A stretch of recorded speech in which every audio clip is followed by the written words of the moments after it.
Hello everyone, Brickosaurus227 here, and welcome to the very first episode of Season 2 of the Nerf Archives. Yes, I am so excited that Season 2 is finally kicking off, and there's no better way to kick it off than with the ultimate Nerf blaster of all time, the Nerf N-Strike Maverick.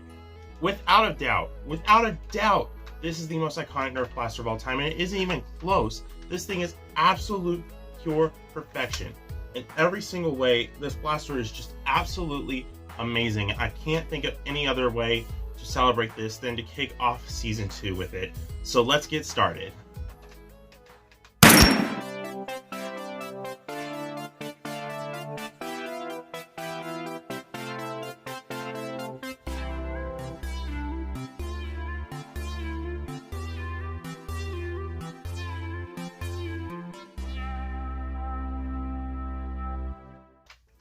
The Nerf Maverick came out around 2004 to 2005, and it was an amazing blaster.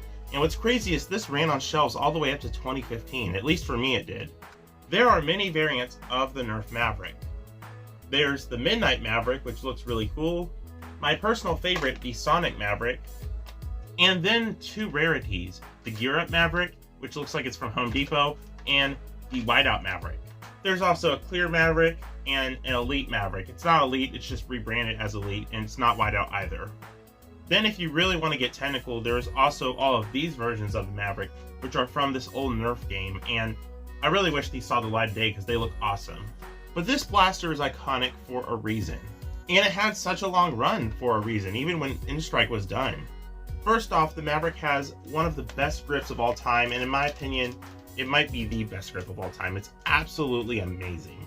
And it was the first blaster to implement the cylinder system, which has really been a tried and true sidearm type for years. I mean, this is like the perfect example of a Nerf sidearm.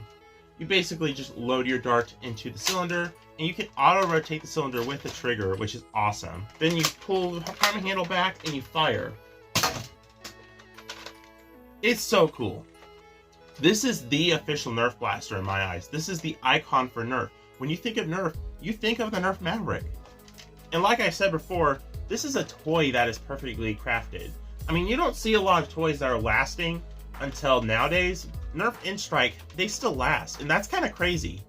It really shows how much effort they put into these designs back then. It still has stuff to offer the hobby today, which brings us into our next segment on this episode.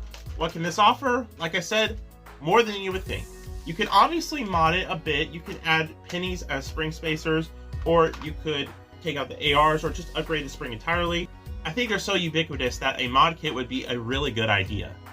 But even when not modded, it still has decent performance. Actually, for its time, it's really good. And it's actually serviceable in most stock Nerf games. And I think it would be a crime to give it anything but an amazing rating. It really deserves its amazing rating. Even if it's not very usable today, which it still is, it deserves that rating because it is literally Nerf's legacy. This has left more of an impact on the hobby than any other blaster, and it really doesn't do anything super special. But I think that's why it's so great. It doesn't have to do anything special because it's such a solid design. It doesn't need extra frills or gimmicks to be a decent blaster. It's already decent. Anyway guys, thank you so much for watching this episode of the Nerf Archives. I hope you really enjoyed it. I sure did, and I really had to do an episode on the most iconic blaster of all time. It is literal perfection. Stay tuned for the future episodes because we got a lot coming, a lot of great blasters, some changes from the original list I posted, and some new guest appearances that were kind of switched around due to scheduling conflicts. American Foam will no longer be able to make it for this season of the Nerf Archives.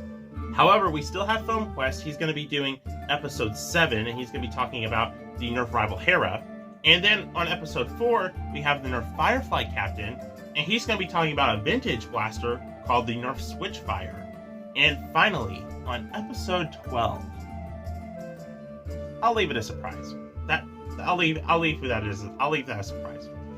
It's going to be cool. Anyway, guys, thank you so much for watching. Stay tuned for tomorrow for the next episode, and I'll see you in the next one. Bye-bye. My junk drawer.